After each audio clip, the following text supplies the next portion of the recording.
السلام علیکم ورحمۃ اللہ وبرکاتہ۔ آج ہم سورۃ آل عمران کی آیت نمبر 55 سے 63 تک کی آیات کا مطالعہ کریں گے۔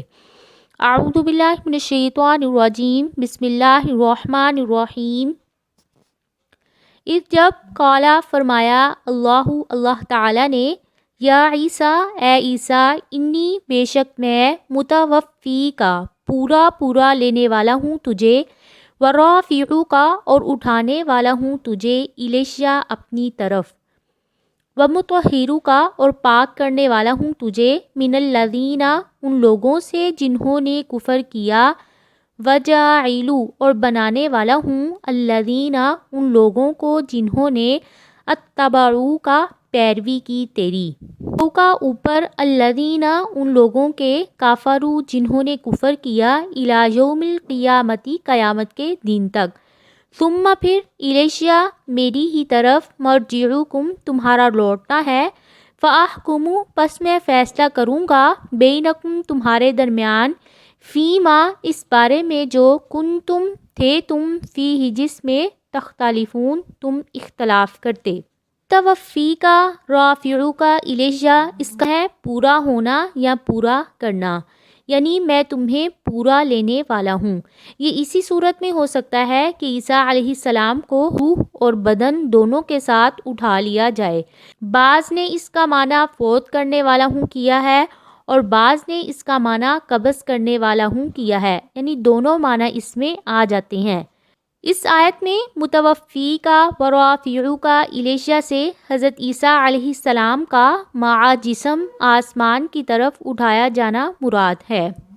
وجاعل الذین اتبعوا کا حضرت عیسیٰ علیہ السلام کے اول جو تابع تھے وہ نصارہ تھے اور ان کے بعد مسلمان ہیں،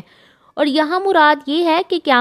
قیامت کے قریب جب مسیح علیہ السلام تشریف لائیں گے تو ان کے پیروکار مسلمان سب کفار پر غالب ہوں گے۔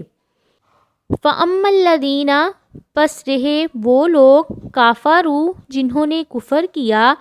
فَأُعَذِّبُهُم پس میں عذاب دوں گا انہیں، عذابًا شدیدًا سخت عذاب، فی الدنیا دنیا میں، والآخرۃ اور آخرت میں، وَمَا لَهُمْ اور نہیں ہوگا ان کے لیے، من ناصرین کوئی مددگار۔ وَأَمَّا الَّذِينَ اور رہے وہ لوگ، آمنوا جو ایمان لائے، وَعَمِلُوا الصَّالِحَاتِ اور انہوں نے نیک عمل کیے، فَيُوَفِّيهِمْ پس پورا دیا جائے گا انہیں، اجورہم ان کا اجر، واللہ اور اللہ تعالی، لا يحب نہیں پسند کرتے، الظالمین ظالموں کو۔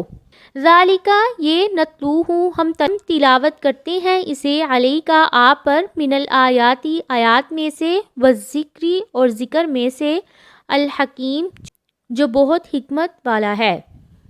انا بے شک، مثال عیسیٰ علیہ السلام کی، عند اللہ اللہ تعالیٰ کے نزدیک، کمثل آدم علیہ السلام کی مثال کی مانند ہے، خلقہ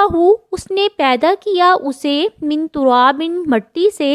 ثم پھر قالا فرمایا، لہو اسے، کن ہو جا، فیکون تو وہ ہو گیا۔ یہ سورت شروع سے لے کر یہاں تک یعنی آیت نمبر 59 تک وفد نجران کے بارے میں نازل ہوئی ہے۔